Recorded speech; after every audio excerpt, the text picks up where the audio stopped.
승천과 관련된 성경 본문을 읽었습니다. 승천과 관련된 말씀을 나눌 터인데 물론 모든 성도들을 위한 말씀일 수 있겠습니다만 사실은 오늘은 사부 예배 우리 임직하시는 분들을 마음에 더 염두에 두고 제가 말씀을 준비했습니다. 그러니까 그렇게 알고 말씀을 들어주시면 감사하겠습니다.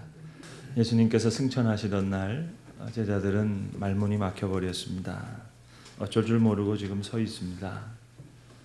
마치 부모 떠난 아이들처럼 또 이런 제자들을 위로하기 위해서 오늘 천사가 나타나서 이런 말을 들려주었습니다. 갈릴리 사람들아, 어찌하여 너희가 서서 하늘을 쳐다보느냐. 물론 하늘은 지금 텅 비어 있습니다. 그런데도 마냥 서서 올려다보고 있는 까닭, 아마도 지금 무엇 해야 할지, 어떻게 해야 좋을지, 다음에 해야 할 일이 아마 제자들은 막막했을 것입니다. 그러나 복음서로 돌아가서 복음서의 말씀을 찬찬히 읽어보노라면 예수님께서는 처음부터 떠나실 것을 계획하셨던 것이 분명해 보입니다. 그래서 제자들이 나가서 귀한 일을 사모하면 그렇게 기뻐하실 수가 없었어요. 그러니까 이미 이 땅에 떠나실 것을 미리 생각하셨기 때문에 그 일을 위해서 오셨고 또 당신의 일을 다른 사람들에게 넘겨줄 것을 미리 계획하셨습니다. 그러므로 오늘 본문에 천사가 해주셨던 말씀, 왜 너희가 가만히 서서 하늘을 쳐다보느냐 하는 말씀은 사실 예수님이었다고 해도 아마 동일한 말씀을 하셨을 것이다. 저는 그렇게 믿습니다. 예수님 처음으로 제자들끼리만 나가서 사역을 감당하도록 했을 때부터 그들에게 일어날 많은 어려움을 경고하셨습니다. 너희가 매맞게 될 것이고 또 여러 무리들 앞에서 고난당하는 일들이 일어날 것이다. 내가 너희를 보냄이 양을 이리 가운데 보냄과 같다 말씀하셨습니다. 지금 가장 가까이 이 세상에서 지내셨던 그 제자들, 마치 친구와 같은 이 제자들, 이제 그 사랑하는 자들에게 일어날 일을 미리 예견해 보시면서 예수님 어떤 기분이셨을까요? 형제가 형제를, 아비가 자식을 죽은 데 내어주며 너희가 내 이름을 위하여 모든 사람 앞에 미움을 받을 것이다. 이런 말씀을 하시면서 아마 예수님 마음에 여러 가지 생각이 있으셨을 겁니다. 우리가 마가의 최후의 다락방에 있었던 일들을 잘 기억합니다. 내가 너희에게 실상을 말하노니 내가 떠나는 것이 너희에게 유익하다. 많은 고난을 당하겠지만 내가 떠나는 것이 너희에게 유익이라. 그러니까 예수님 처음부터 자신이 떠남으로써 도리어 다른 사람을 통해 하나님의 귀한 일이 계속되도록 계획하셨다는 말씀입니다. 그 제자들의 몸, 확대하면 우리들의 몸, 저와 여러분의 몸, 그리스도로 새로 입은 이 새 몸. 그런데 그 시점에서 아마도 제자들은 예수님이 하신 말씀을 다 이해하지 못했을 겁니다. 어떻게 떠나시는 게 우리를 위한 일이란 말인가? 그리고 그들은 너희를 위하여 주는 내 몸이라고 하는 그 몸을 나눠 먹었습니다. 그 순간 아버지께서 아들에게 맡기신 일이 다시 아들을 통해서 제자들에게 위임되고 있었습니다. 아버지께서 나를 세상에 보내신 것 같이 나도 너희를 세상에 보내었다고 그렇게 예수님 기도해 주셨습니다. 여러분, 오늘 우리가 승천과 관련된 성경 본문을 읽었는데 승천과 관련해서 어느 정도 묵상 시간을 가져보셨습니까? 예수님 쭉 우리와 함께 계셨다면 그게 훨씬 더 우리 편에서 좋은 일 아니겠습니까? 계속 계셨다면 좋잖아요. 어려움이 있을 때도 예수님께 물으면 되고요. 예수님의 승천과 관련해서 어거스틴이 이런 말을 남겼습니다. 주님은 우리 눈에서 벗어나 승천하셨습니다. 그래서 우리는 슬퍼하며 돌아올 수밖에 없었습니다. 그러나 주님, 우리 가슴 속에서 주님을 우리가 다시 발견하게 되었습니다. 사실 예수님 이 세상에 남기신 흔적이 거의 없으십니다. 책을 쓰신 것도 아니고 하다못해 소책자 하나 남기신 것도 없어요. 집도 없으시고 이리저리 다니시면서 무언가 어디 박물관에 안치할 유물 같은 것도 하나도 남기지 않으셨습니다. 물론 결혼도 안 하셨고 어디 한 군데 정착하신 적도 없고 무슨 왕조를 시작하신 것도 없습니다. 그러니 그분께서 사람들 속에 남기신 것 빼놓고는 사실 그분을 알 길이 하나도 없을 뻔했습니다. 그러나 그것이 그분의 계획이었습니다. 마치 빛으로 오신 그분이 한 줄기 빛으로 오셔서 프리즘을 통해서 형형색색으로 온 빛이 퍼지듯이 온갖 다양한 색깔과 다양한 빛깔, 그 다양한 흐름, 그것을 사방에 퍼지게 하는 것이 그분의 생각이었습니다. 너희에게 유익하기 위해서 내가 너희를 떠난다는 말씀이, 그 말씀이 무슨 뜻인지 제자들은 몰랐다 하더라도 우리는 이제 알아야 되겠습니다. 승천하신 이후에 예수님께서 언제나 이 땅에서 자신이 사셨던 삶을 지금 계속할 수 있도록 오늘도 그러한 몸을 주님께서 찾고 계십니다. 그런 의미에서 교회는 성육신의 연장입니다. 하나님께서 이 세상에 현존하시는 방식입니다. 교회가 하나님이 거하시는 곳이에요. 예수님 여러 사람들에게 치유와 은총, 하나님이 사랑이시다라는 복음을 가져다 주셨는데 이제 교회와 교회에 속한 성도들이 이 일을 감당해야 되는 겁니다. 예수님 몇 안 되는 제자들 눈앞에서 사라지시면서 큰 도전을 하신 거예요. 한 알이 밀알이 땅에 떨어져 죽지 아니하면 한 알 그대로 있고 죽으면 많은 열매를 맺으리라.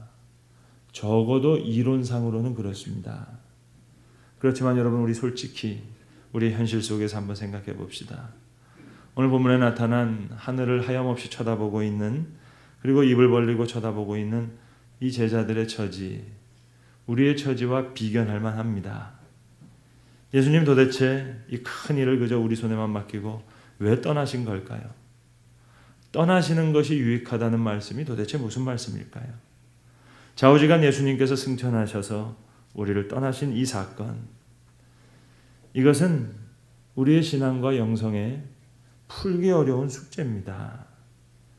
애초에 승천하지 않으셨다면 훨씬 더 좋을 것 아닌가요? 그저 계속 지상에 머물러 계시면서 우리가 품고 있는 문제 그저 다 해결해 주시고 답해 주시고 의심도 없애 주시면 이 교회에 무슨 문제가 있겠어요? 교리상으로도 또 무슨 문제가 있겠어요? 모든 거 다 중재해 주셨다면 얼마나 더 좋았겠습니까? 성도 여러분, 사실 우리가 예수님을 믿는 것보다 더 믿기 어려운 믿음이 있어요. 나사렛 예수가 인간의 몸으로 성육하신 하나님의 아들이라는 것, 그건 믿겠어요. 사실 그건 믿기 쉬운데 교회가 그리스도의 몸이라는 것 믿기 어려워요. 더 믿기 어려워요. 내 바로 옆에 있는 사람이 하나님의 형상으로 지음받은 사람이다. 이걸 믿는 사실이 예수님이 하나님의 아들이라고 하는 사실을 믿는 것보다 훨씬 더 믿기 어렵습니다. 여간 믿기 어려운 일이 아닙니다.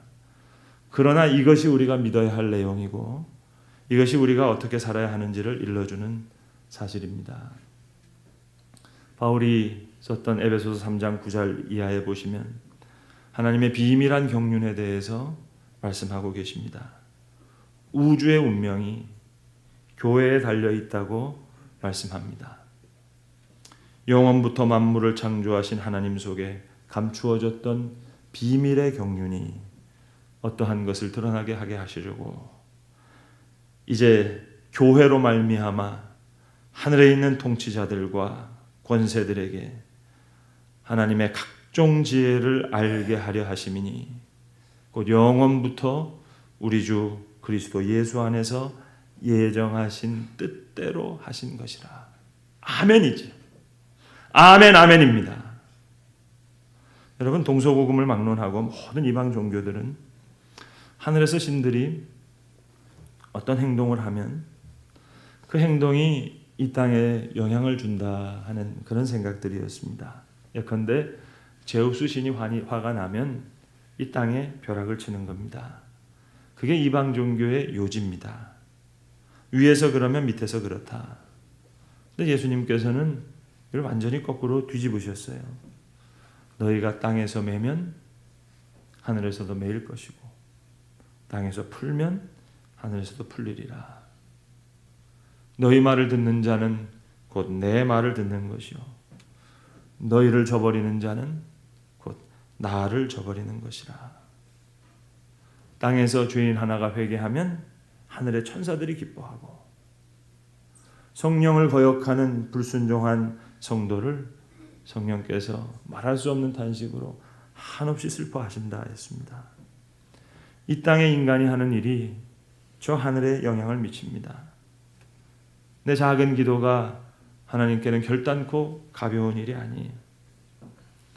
마태복음을 쭉 읽다 보면 나중에 뒷부분에 나오는 4가지 비유에 공통적인 특징이 하나 있습니다.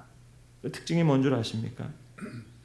집을 비우고 떠나시는 주인 이야기, 종들에게 땅을 맡기고 먼 데로 가신 주인, 사람들이 죄다 졸려서 잠에 떨어져 있을 때 문득 들이닥치는 신랑, 또 종들에게 달란트를 맡기시고 떠난 주인의 이야기.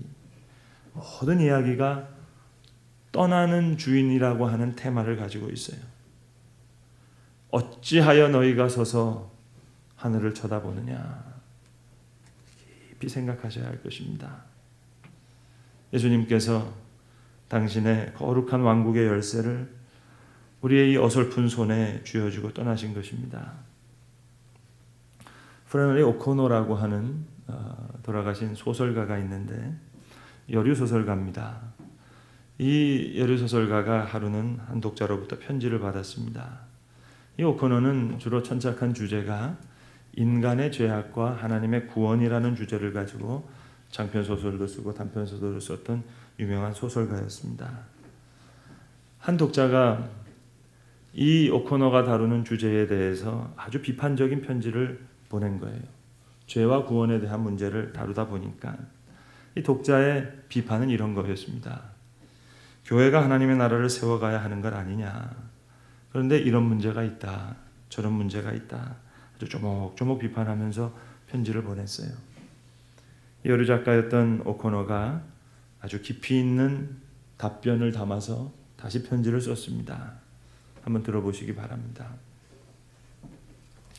지금 귀하께서는 이 지상에 하나님의 나라를 세우는 역할을 교회가 온전히 잘 감당해야 된다고 말씀하셨는데 교회는 그리스도를 3번이나 부인했고 무리를 거를 수 없었던 베드로를 반석으로 해서 세워졌습니다.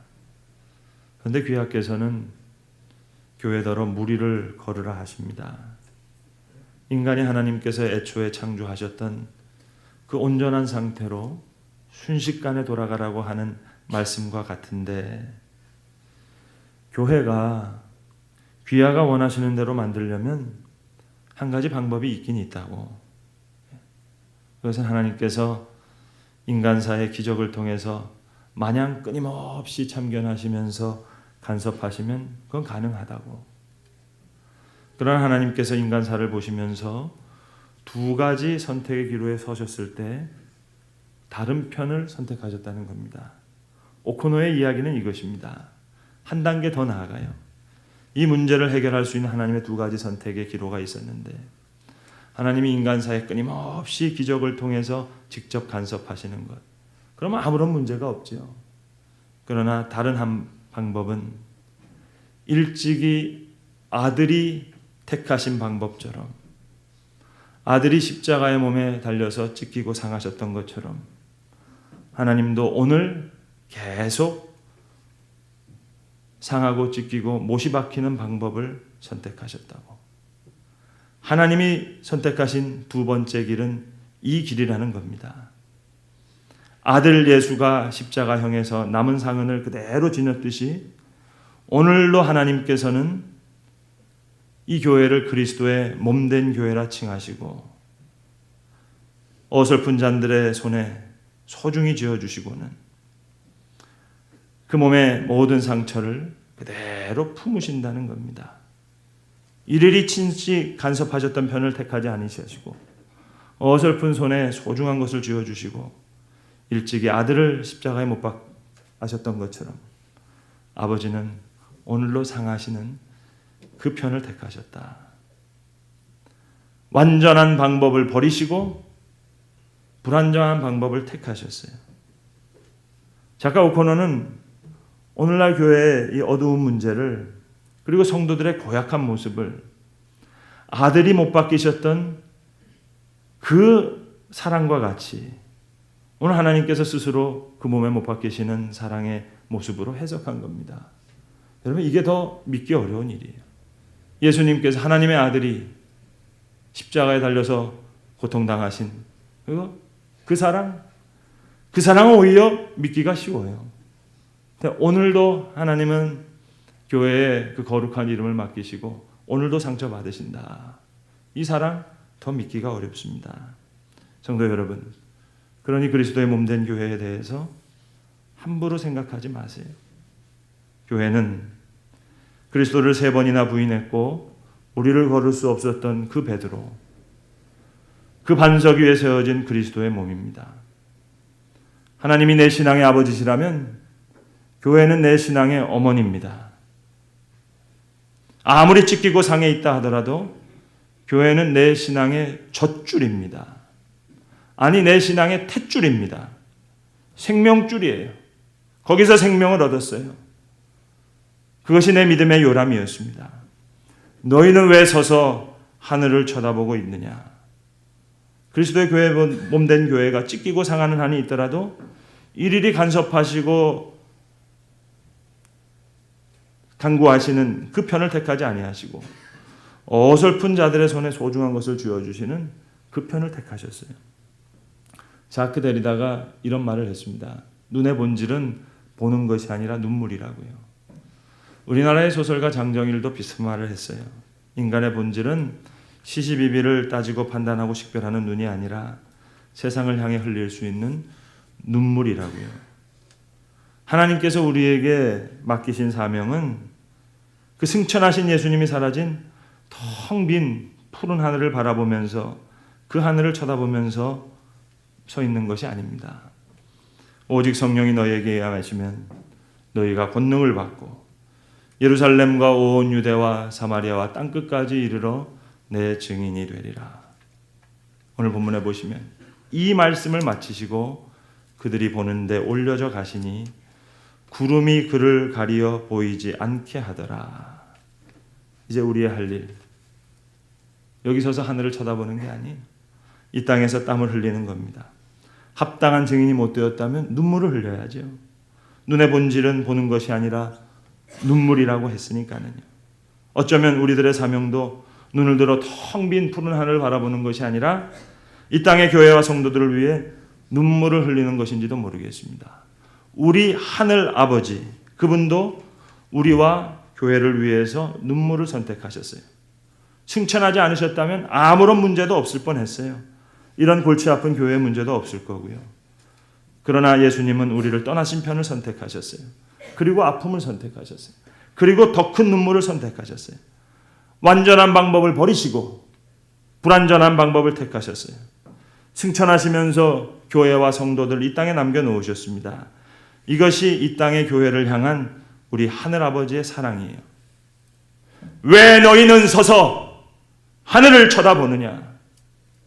어찌하여 너희는 하늘을 바라보느냐? 한 가지 이야기를 드리고 말씀을 마치려고 합니다. 토니 캠펄러라고 하는 미국의 목사님이 계신데 아마도 지금 생존에 계신 미국 목사님 중에 설교를 제일 잘하시는 목사님 손가락을 꼽으라 그러면 아마 꼽힐 분입니다. 이분은 한 교회에서 목회하시는 분이 아니라 한 미국 대학에서 사회학을 가르치는 교수님이시면서 침례교 목사님이시면서 여기저기를 다니시면서 복음을 전하시는 분이세요. 그러니까 이분은 설교가 몇 편만 있으면 됩니다. 그러니까 그 설교를 가지고, 그러니까 워낙 설교를 잘하시는 분이 잘하시는 설교를 가지고 또 하시니까 얼마나 더 잘하시겠어요. 그러니까 이 미국 대통령 취임하실 때 워싱턴 DC 같은 데서 교회에서 먼저 예배드리고 취임식에 가는데 이럴 때 설교하시는 분입니다. 그러니까 전국 전역에 생방송으로 설교가 중계될 만큼 설교를 너무너무 잘하시는 분이신데 이분이 이탈리아 계통의 백인이신데 흑인 교회에서 자라셨어요. 저도 머리털 나고 딱 한 번 흑인 교회에서 설교해 본 적이 있는데요. 흑인 교회에서 설교하면은요, 저도 모르게 제가 설교를 잘하는 것 같아요. 그런 착각이 들어요. 반응이 뭐 장난이 아닙니다. 에이멘 그러고요, preach brother 그러고 이렇게 하다 보니까 제가 설교를 잘하는 것 같은 착각에 빠져요. 그러니까 이 토니 캠폴러 목사님이 아주 특유의 유머와 조크를 가지고 이 자기가 흑인 교회에 자라면서 느꼈던 이 흑인 교회 목사님 흉내내면서 이걸 설교를 하시는데요. 좌중을 그저 들었다 놨다 하는 아주 설교의 대가입니다. 근데 이제 그분이 하신 설교 중에서 가장 18번이라고 할 수 있는 최고의 설교, 베스트 설교가 하나 있는데 그 설교의 제목은 오늘은 금요일입니다. 그러나 주일은 옵니다. 라는 제목의 설교예요. It's Friday, but Sunday is coming. 이게 이분의 18번 설교인데 그 설교의 클라이막스에 해당하는 내용은 대략 이런 내용입니다. 이분이 자란 흑인 교회는 하루 날을 잡아가지고 하루 종일 말씀 듣는 날을 가진다는 거예요. 그러니까 설교자가 한 7명이 쭉 뒤에 앉아가지고요 돌아가면서 설교를 하는 겁니다. 그러니까 한 회중을 놓고 같은 장소에서 하루 종일 말씀을 전하는 거예요. 이 7명이 말씀을 전하니까 회중의 반응을 보면 이 목사님이 어떻게 은혜롭게 설교하는지 안 하는지를 알게 된다는 겁니다. 그러니까 은혜롭게 설교하면 Amen, brother, preach, brother 막 이렇게 얘기하고요. 설교가 좀 은혜롭지 않으면 우리말로는 주여, help him, Jesus, 하나님 저 목사님 좀 도와주세요. 그렇게 한다는 거예요. 그날 자기가 설교를 너무 잘했대요. 돌아와서 앉았더니 마지막 설교를 담당하시는 목사님이 흑인 할아버지 목사님이신데 어깨를 툭 치면서 흑인 교회에서는 그렇게 설교하는 게 아니라고 하면서 내가 설교하는 거 보라고 그러면서 이 두 문장으로 그냥 좌중을 울렸다 웃겼다 하시면서 몇 시간을 설교하시더라는 거예요. 그게 바로 이 설교입니다. It was Friday. 금요일이었습니다. 제자들이 눈물 흘렸던 날 was Friday. 마리아가 눈물 흘렸던 날 Friday. 계속 1시간 동안 이 설교. 여러분 슬프세요? It's Friday. But Sunday is coming. 그러나 주일은 옵니다. 여러분 우울하세요? It's Friday. But Sunday is coming. 그러나 주일은 옵니다. 그러다 보니까 나중에 이제 온 회중이 다 일어나서 목사님이 Friday 얘기만 하면은 다 일어나서 But Sunday is coming. 이 토니 콤폴러 목사님이 이걸 막 유머랑 조크를 섞어가면서 가는 백인 교회마다 이렇게 설교하면은요. 나중에는 다 100% 하얀 백인들도 마지막에는 흑인처럼 But Sunday is coming 이렇게 막 반응을 하는 그런 토니 캠폴러 목사님의 최고의 설교입니다. 베스트 설교입니다. 그런데 오늘 여러분 저의 설교의 주제는 이것입니다. 캠폴러는 우리의 믿음 생활을 교회력에서 나타난 분화를 가지고 설명했어요. 성금요일과 부활주일. 그러나 여러분 진정한 의미에서 우리는 아무 명칭도 없는 토요일 그날을 살고 있는지 모르겠습니다. 오늘 제가 하고 싶은 설교는 그거예요. It's Saturday.